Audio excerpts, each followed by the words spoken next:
ଯଦି ଆପଣଙ୍କର ଇଚ୍ଛା ଥାଏ ନା ଗଛ ଲଗେଇବା ପାଇଁ, ତାହେଲେ ଗଛର ଶୁରୁଆତ କରନ୍ତୁ ଆପଣ ଏଇଭଳି ଛୋଟ ଛୋଟ ଗ୍ରୋ ବ୍ୟାଗ୍‌ରେ। ୱାନ୍ସ ୟୁ ଗ୍ରୋ ବ୍ୟାଗ୍‌ରେ ଆପଣ ଡାଳରୁ ବହୁତ ଇଜିଲି ଗଛକୁ ଗ୍ରୋ କରିପାରିବେ। ତା ସହିତ ମାଗଣାରେ ମଧ୍ୟ ଆପଣ ବହୁତ ସାରା ଗଛ ପାଇଯିବେ। ମୋର ଏମିତି ଛୋଟ ଛୋଟ ଗ୍ରୋ ବ୍ୟାଗ୍‌ରେ ଯେତେବେଳେ କିଛି ଗଛ ବାହାରେ, ସେ ଗ୍ରୋ ବ୍ୟାଗ୍ ମୁଁ ଜମାରୁ ବି ଫିଙ୍ଗିନି କି ନଷ୍ଟ କରେନି କି ଛିଡ଼ାଏନି। ତାକୁ ଏଇଭଳି ସାବଧାନତା ସହିତ ଟିକେ ଗଛକୁ ବାହାର କରିଦିଏ ଆଉ ସେଇ ଗ୍ରୋ ବ୍ୟାଗ୍ ମାଟି ଆଉ କିଛି ଖତ ମିଶେଇକିରି ମୁଁ ଗୋଟେ ମାଟି ପ୍ରସ୍ତୁତ କରେ ଆଉ ସେଥିରେ କିଛି ଡାଳରୁ ଗଛ ଲଗେଇବା ପାଇଁ ଚେଷ୍ଟା କରେ। ଯେଉଁ ସବୁ ଗଛର ଡାଳ ଲାଗିବା ବହୁତ ସହଜ ସେଇ ସବୁ ଗଛର ଡାଳ ଲଗେଇକି ମୁଁ ମାଗଣାରେ ବହୁତ ସାରା ଗଛ କରିଥାଏ। ଆଉ ତା ସହିତ ଯେଉଁ ସବୁ ଗଛ ମୁଁ ନର୍ସରୀରୁ ଆଣିଛି ନା ସେ ସବୁ ଗଛର କିଛିଟା କଲେକ୍ସନ୍ ମୋ ପାଖରେ ଏବେ ବି ଅଛି ଯେଉଁଗୁଡ଼ାକ ଡାଳରୁ ଲାଗିବା ବହୁତ ସହଜ। ସେ ଗଛ ଯେତେବେଳେ ଡ୍ୟାମେଜ୍ ହେବାକୁ ଲାଗିବ ନା ମୋର ଏଇ ଡାଳରୁ ଲାଗିଥିବା ଗଛରେ ଫୁଲ ଦେଉଥିବ। ସେଥିପାଇଁ ମୁଁ ବି କହିବି ଆପଣମାନେ ବି ଯଦି ଏଭଳିଆ ଗ୍ରୋ ବ୍ୟାଗ୍ ଫିଙ୍ଗି ଦେଉଛନ୍ତି ସେସବୁ ନ ଫିଙ୍ଗିକି ଏଭଳି ମାଟି ଭରି ଭାରି ଦେଇକିରି ସେଥିରେ କିଛି ଡାଳ ଲଗେଇ ଦିଅନ୍ତୁ। ଦେଖିବେ ଯେଉଁ ସବୁ ଡାଳ ଗଛ ଆଣିଛନ୍ତି ନା ଆପଣ ନର୍ସରୀରୁ କିଣିକି ସେ ସବୁ ଗଛର ଫୁଲ ମାତ୍ରା ଟିକେ କମିବା ବେଳକୁ ଏସବୁ ଡାଳରେ ଫୁଲ ଫୁଟୁଥିବ।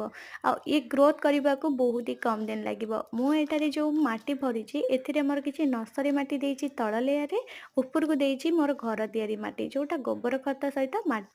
ତ ଏମିତି କଲେ କ'ଣ ହବ ନା ଗଛଟା ଟିକେ ଜଲ୍ଦି ରୁଟ୍ ଡେଭଲପ୍ କରିଥାଏ। କାରଣ ଗଛର ଯେଉଁ ମାଟି ଆମେ ନର୍ସରୀରେ ଯେଉଁ ଆଣିଥାନ୍ତି ସେ ନର୍ସରୀ ମାଟିରେ କିଛି ହରମୋନ୍ ଦେଇଥାନ୍ତି ଯେଉଁଟା ରୁଟ୍ ଡେଭଲପ୍ କରିବାରେ ହେଲ୍ପ କରିଥାଏ।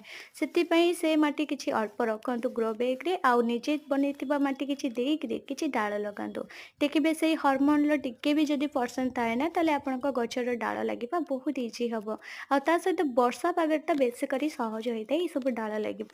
କିନ୍ତୁ ଏସବୁ ଡାଳ ଲାଗିଲା ପରେ ଆପଣ ଗୋଟେ କାମ ନିହାତି ଭାବରେ କରିବେ ଯେଉଁଟାକି ମାଟି ଚାରି ସାଇଡ୍ ସବୁ ଉଠିକି ଥାଏ ନା ସେ ମାଟି ଗୁଡ଼ାକ ଏଭଳି ଆଙ୍ଗୁଳିରେ ଧୀରେ ଧୀରେ କରିକି ପ୍ରେସ୍ କରିକି ଦବେଇ ଦେବେ।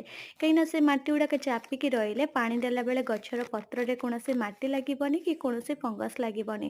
ଆଉ ଇଏ ଗଛର ଡାଳ ବି ମଧ୍ୟ ହଲିବନି। କାହିଁକିନା ଗଛର ଡାଳ ଗୁଡ଼ାକ ଯେହେତୁ ଆମେ ଗ୍ରୋ କରିବାକୁ ଚାହୁଁଛନ୍ତି, ଡାଳ ଗୁଡ଼ାକ ଯଦି ଏମିତି ଟାଇଟ୍ ନ ହବ ନା ଟିକେ ପବନ ବାଜିଲେ କିମ୍ବା ହାତ ବାଜିଲେ କିମ୍ବା ପାଣି ଦେଲା ମୂଳ ଗୁଡ଼ାକ ଏଇଭଳିଆ ଟାଇଟ୍ କରିଦେଲେ ସେ ଗଛର ଡାଳକୁ ପୁରା ଭିଡ଼ିକି ଧରିବ ଆଉ ଚେର ଜଲ୍ଦି ଗରମ ହେଇକିରି ବଢ଼ିବ।